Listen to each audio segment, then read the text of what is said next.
오랜만에 인사드립니다. 숲대와의 토토로이고요. 오늘은 비대면 온라인 줌으로 숲속의 대화를 진행하고 있습니다.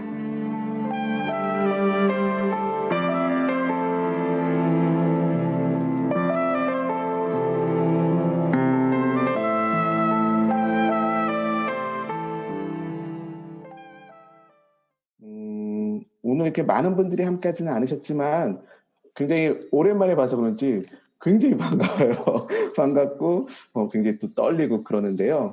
먼저 인사를 드릴게요. 저는 이선근이라고 하고요. 저희 숲대화에서는 별명이 토토로였어요. 오늘 진행을 맡을 거고요. 콜라님. 네, 안녕하세요. 코알라입니다. 부담되네요. 예, 그냥 녹음해서 올릴 때랑은 다른 느낌인 것 같은데 그래도 좋은 기회인 것 같습니다. 그리고 이렇게 늦은 시간이지만 얼굴 뵙고 이야기 나눌 수 있어서 너무 반갑습니다. 예. 사실 저희가 숲속의 대화라고 하는 팟캐스트를 3년 전에 같이 했었어요. 마침 이번 강의가 너무 내용이 좋아. 저는 3번, 4번씩 들었거든요. 그리고 굉장히 많은 생각을 하게 되더라고요. 그리고 현대인들한테도 많은 인사이트를 줄 수 있는 좋은 강의라서 좀 더 많은 사람들한테 이걸 좀 안내를 하고 싶은 욕심이 좀 생겨서 굉장히 부탁 많이 했어요. 좀 강의해달라고. 그래서 모셨고요. 장자의 이해라는 이제 그 팟캐스트는 숲속의 대화가 아니라 길을 찾는 사람들을 위한 인문학 카페라고 하는 팟빵에 있는 이제 팟캐스트를 통해서 들으실 수가 있어요. 근데 숲대화의 저희 페이지에도 계속 링크를 걸고 있어서 아마 지금 들으시는 분들이 꽤 계실 것 같아요. 내용 정말 좋고 더 많은 사람들이 계속 더 들었으면 하는 마음이 듭니다. 이제 시간을 좀 아끼는 차원에서 준비 되게 많이 해주셨거든요. 제가 강의자를 보고서 또 너무 좋았는데 코알라님께 바로 강의를 좀 핵심적인 내용들만 좀 강의를 다시 한번 들어보고 그리고 나서 사회자 토론을 한번 이어가면 좋겠다 생각이 듭니다. 그러면 마이크를 넘길게요.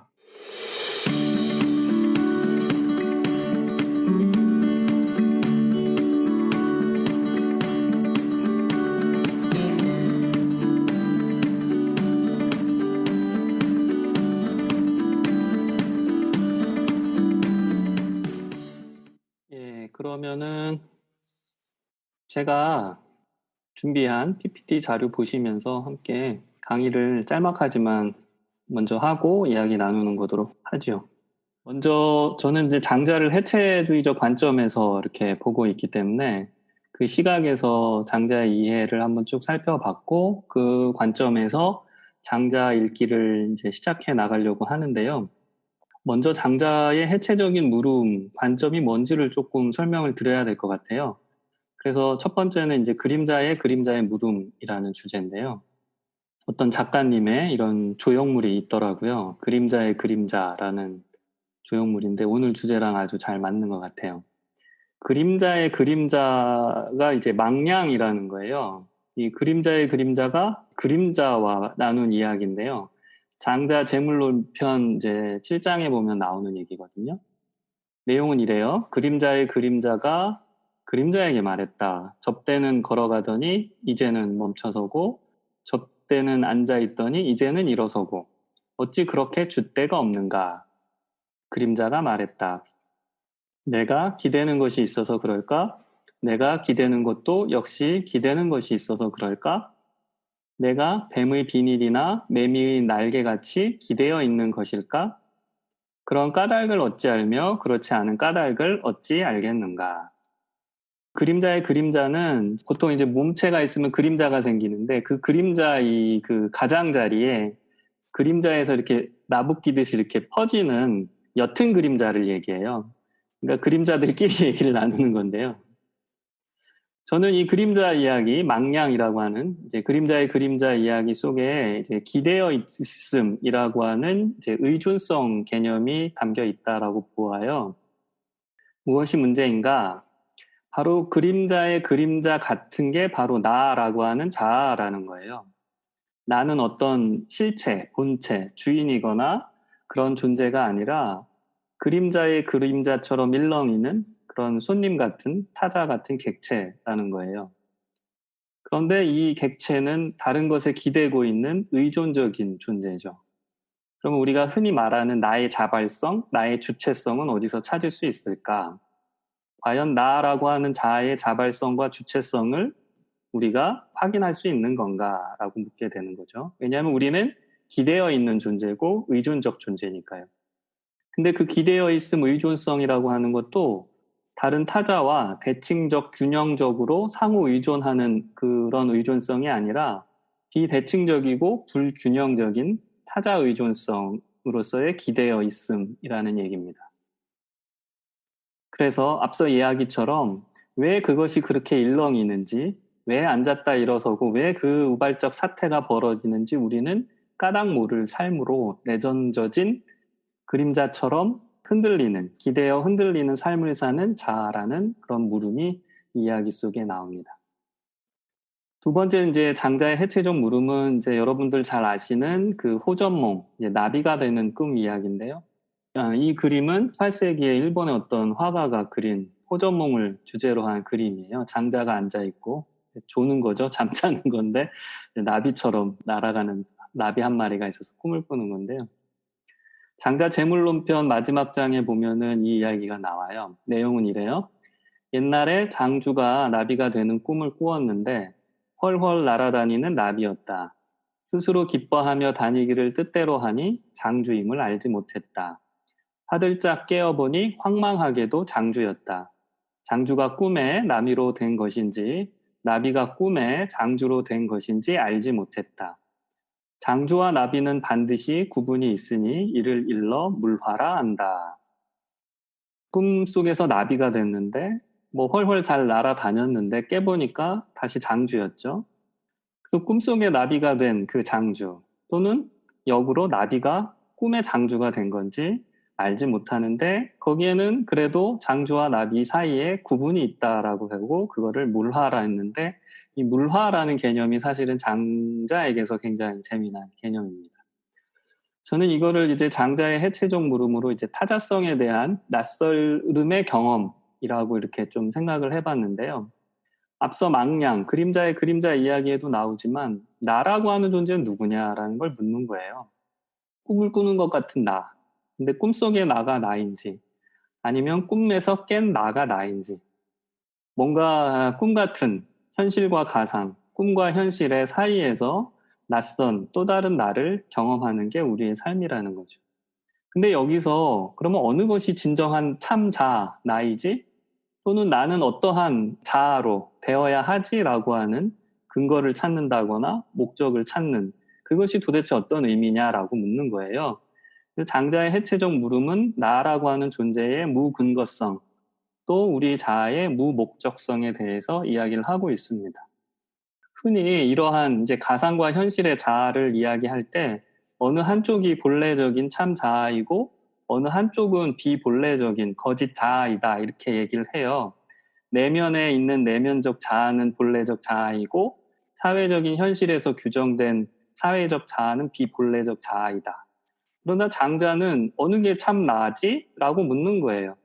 장주가 나인지 꿈속의 나비인 그 나비가 나인지 우리는 구분하기가 어려운 거죠. 그러나 분명히 구분은 있습니다. 나비는 나비고 장주는 장주고 꿈속의 나는 나고 꿈을 깬 나는 나고. 그래서 그 두 개를 통합해서 하나의 통합적인 자아로 만들어야 된다라는 게 아니고 꿈은 꿈대로, 현실은 현실대로, 사회적 자아는 사회적 자아대로, 내면적 자아는 내면적 자아대로 이렇게 여러 가지에 나누어진 다른 존재로서의 나가 존재하는데 그 낯선 나를 타자로서 경험하는 것이 바로 우리들의 삶의 현실일 것이다 라고 얘기하는 거예요. 자, 그러면은 이제는 장자의 이런 물음을 전개해 나가기 위해서 어떤 장자의 해체적 방법들이 있는지 한번 보겠는데요. 이건 하나의 수양의 방법이기도 하고 어떤 세계와 자화를 해체하는 방법론이기도 한데요. 먼저 첫 번째는 심재라고 하는 그거를 이제 마음 가다듬기라고 한번 번역을 해봤는데요. 요즘에 이제 마음 챙김이라는 게 좀 유행하는 것 같아요. 그림은 이제 유시와 시인의 마음 챙김의 시라고 하는 그 시집의 어떤 한 문구인데요. 살아온 날들이 살아갈 날들에게 묻는다. 마음 챙김의 삶을 살고 있는가? 마음 놓침에 시간을 보내고 있는가. 하루하루 어떻게 지내는지 모르게 정신없이 마음 놓고 사는 것보다는 마음을 챙기면서 사는 게 더 낫죠. 이 마음 챙김은 이게 초기 불교의 그 명상법에서 나온 건데 요즘에 그 마인드풀리스라고 해서 마음을 집중해서 자기 삶을 관조하는 그 명상법이 좀 이야기가 되고 있는 것 같은데요. 그 장자의 심재 개념은 여기서 한 단계 더 나가요. 마음 챙김이라는 것도 뭔가 마음을 집중하는, 마음에 얽어 매이는 거기 때문에 거기로부터도 떠나야 되는 거거든요. 이런 내용이 이제 장자의 인간세에 아내와 공자의 대화 속에서 심재라는 개념으로 얘기되는데요. 내용이 좀 긴데 이런 내용이에요. 아내가 말하길 마음 가다듬기 심재가 무엇인지 엽습니다.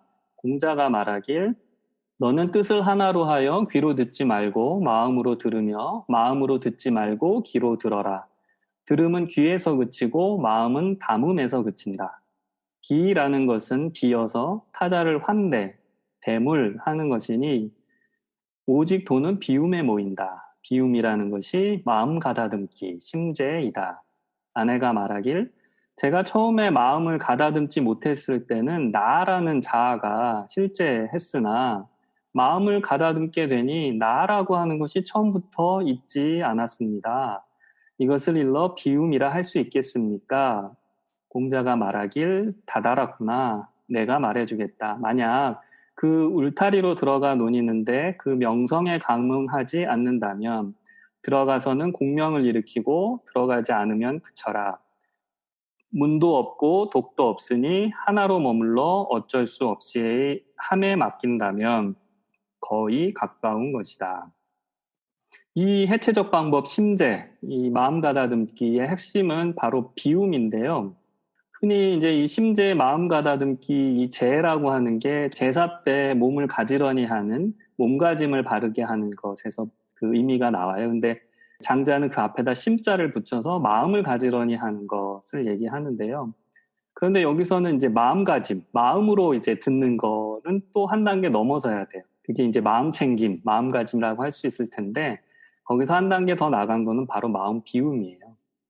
보통 귀로 듣는다라고 한 거는 인간의 이제 지각 능력, 감각에 의한 건데 한 단계 더 나아가서 이제 마음으로 듣는다라고 한 거는 인간의 의식작용, 지성이나 이성을 통한 알을 얘기합니다. 그런데 장자는 이 이야기 속에서 이제 귀로 듣는다라고 했어요. 귀라고 하는 거를 뭐 어떻게 정의해야 할지 굉장히 어려운 일이지만 뭐 생명력 이렇게 쉽게 얘기할 수 있을 것 같아요. 근데 그 생명력의 핵심은 비움이다. 그래서 이거를 통해 듣는 것이 마음 가다듬기의 요체다라고 얘기한 건데요.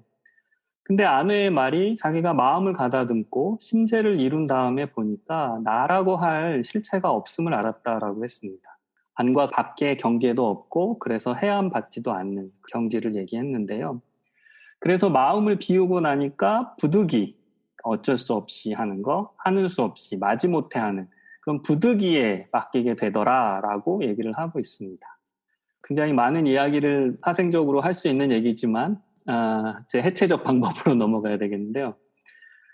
이 심재와 함께 또 장자가 얘기하는 것은 두 번째 해체적 방법으로 좌망이라고 하는 앉아서 있는다라는 방법인데요. 좀 재미난 표지가 있어서 따와봤는데 이 책을 둘 다 제가 읽어보진 않았고 뭐 내용이 어떤지는 모르겠어요. 근데 제목이 참 재밌어요. 예의가 바른데 나쁜 인간, 도덕적 인간들이 모여 있는데 왜 나쁜 사회를 만드는가? 뭐 이런 물음인데요. 이런 물음에 대한 해체적 접근이 바로 이 장자의 이 좌망 이야기에 담겨 있습니다. 장자 대동사를 보면은 역시 아내와 공자가 등장해서 좌망에 대한 개념을 서로 이야기를 나누는데요. 아내가 말하길 제가 성장했습니다. 공자가 말하길 무슨 말이냐?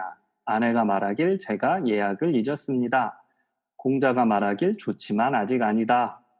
며칠 후에 다시 아내가 찾아와서 말하길 제가 성장했습니다. 공자가 말하길 무슨 말이냐. 아내가 제가 인의를 잊었습니다. 공자가 말하길 좋지만 아직 아니다. 며칠 후에 아내가 다시 찾아와서 말하길 제가 성장했습니다.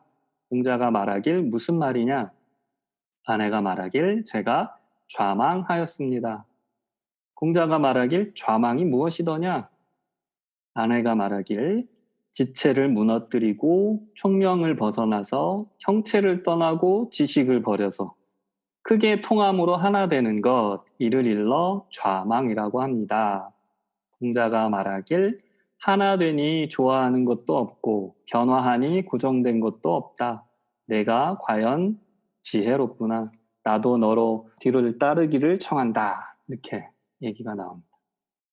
여기서 예악을 잇는다. 망예악, 인의를 잇는다. 망인의 개념과 함께 좌망, 앉아서 있는다라는 개념이 나옵니다.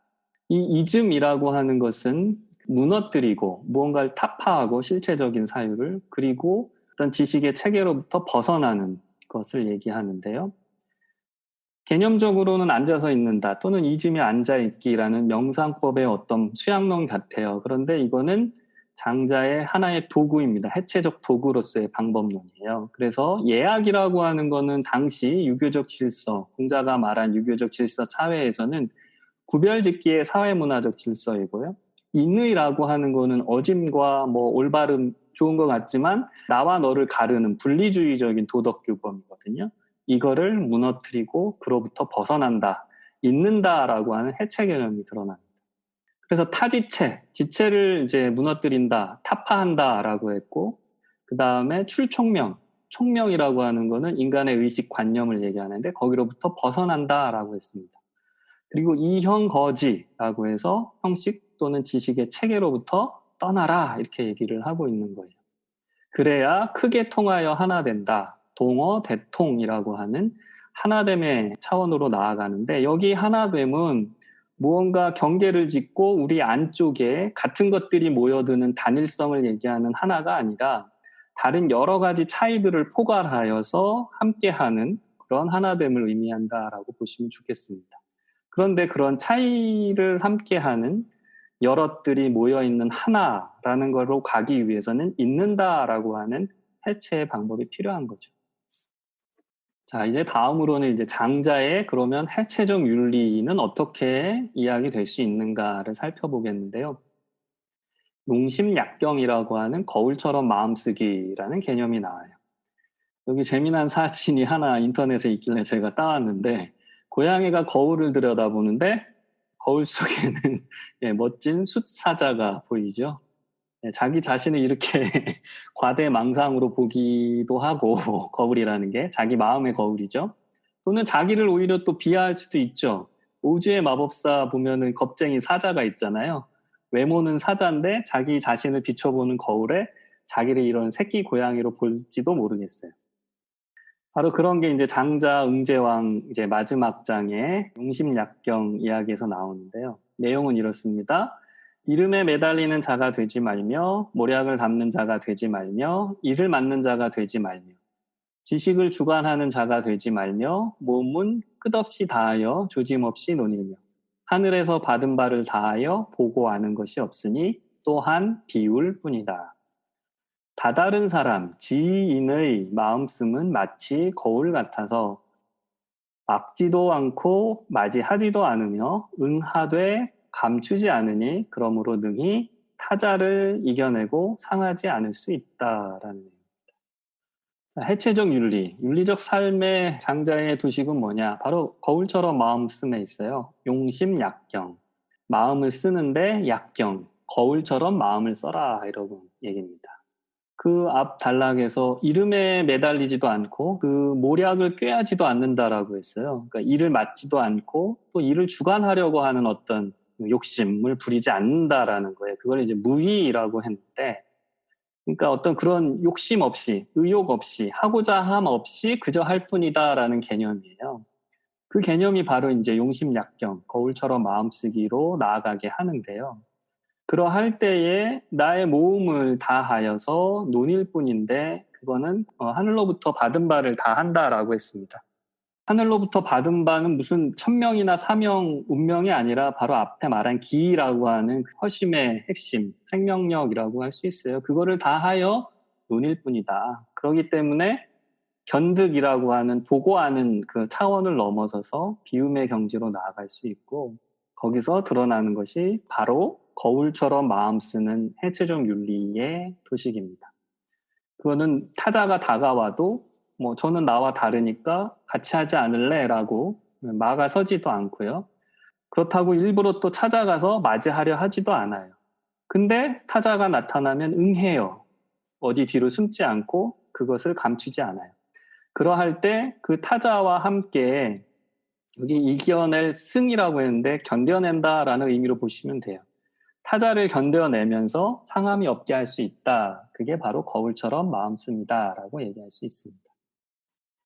장자의 해체적 윤리 마지막 이야기는 이제 혼돈의 죽음 가운데 얘기가 돼요. 혼돈 이야기라고 응제왕 편의 맨 마지막, 그 장자 4편의 맨 마지막 이야기가 바로 혼돈 이야기인데요.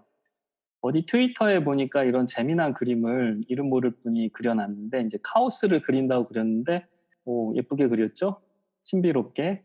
이분이 장자 이야기를 아셨는지 모르겠는데 하여튼 눈, 코, 입이 없게 그렸어요. 눈, 코, 입, 귀가. 그 이야기가 바로 혼돈 이야기에 나오는데요. 응제왕편에 나오는 혼돈 이야기는 이렇습니다. 남해의 제왕은 숙이고 북해의 제왕은 홀이고 중앙의 제왕은 혼돈이라 한다. 숙과 홀이 때때로 혼돈의 땅에서 서로 함께 만나니 혼돈이 그를 극진히 잘 환대했다. 숙과 홀이 혼돈의 은덕에 보답하려고 하여 말하길 사람들은 다 7구멍이 있어 보고 듣고 먹고 숨쉬는데 혼돈이 홀로 구멍이 없으니 한번 시험 삼아 구멍을 뚫어주자. 하루에 1개씩 구멍을 뚫었는데 7일이 되자 혼돈이 죽고 말았다.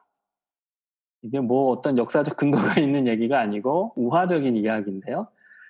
장자 4편이 사실은 소유유부터 시작해요. 소유유편은 대붕의 이야기, 고너라고 하는 물고기가 변해서 궁조라고 하는 큰 새로 변해서 남명으로 날아가는, 남쪽 큰 바다로 날아가는 그 이야기, 신비한 이야기로 시작하는데 이 장자 4편의 끝은 혼돈의 죽음이라는 좀 다소 허황된 이야기로 끝나는 것 같은데요.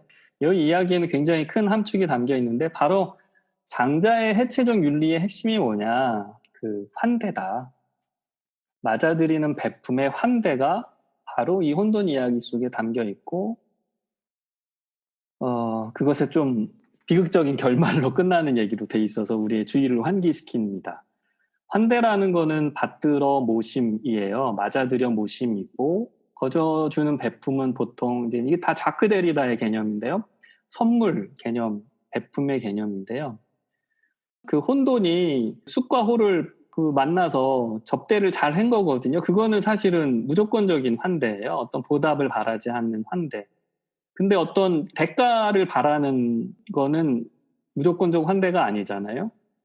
흔히 접대라고, 접대 문화라고 하는 안 좋은 의미로 또는 선물이 아니죠. 거저주는 베품의 선물이 아니라 뭔가 되갚음을 바라는 대가성 뇌물이 되는 건데요. 그것과 대비되는 보답을 바라지 않는 무조건적인 환대 개념이 여기에 잘 나타나 있습니다. 뭐냐면 혼돈은 보답을 바라지 않는 무조건적인 환대를 베풀었는데요.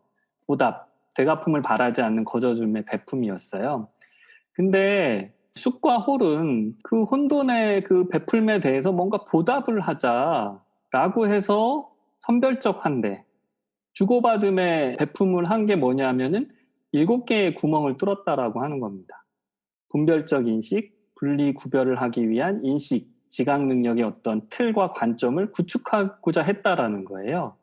그러니까 조건적 환대를 통해서 왜 혼돈제만 눈, 코, 귀, 입 7가지 구멍이 없지? 우리와 같이 같은 동일시, 동일화를 해주자, 같게 만들자 라고 하는 그런 분별적 인식을 만들어 온 것이 오히려 차이가 다름이 뒤엉켜서 함께 어울려 있는 복잡성, 다양성, 그로부터 출현하는 무조건적인 환대를 오히려 사멸시켜버렸다.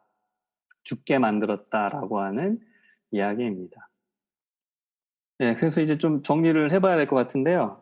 장자의 해체는 타자의 환대로 이어집니다.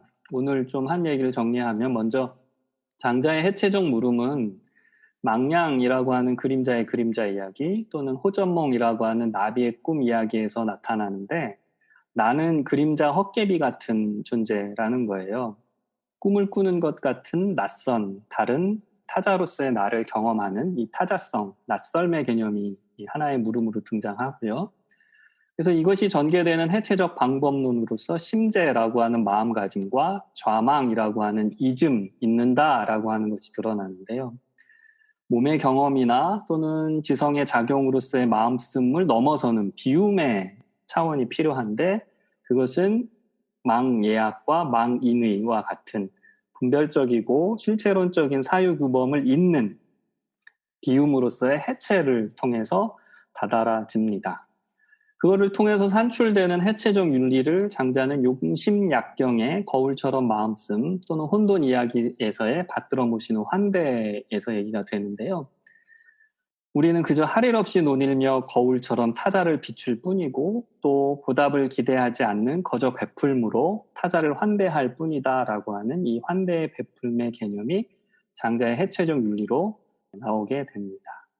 좀 길었는데 장자의 이해라는 강의를 좀 정리하는 것이기도 하고 장자 읽기라고 하는 앞으로의 강의를 좀 전망하는 것이기도 하니까요. 좀 여러분들에게 도움이 되셨기를 바랍니다.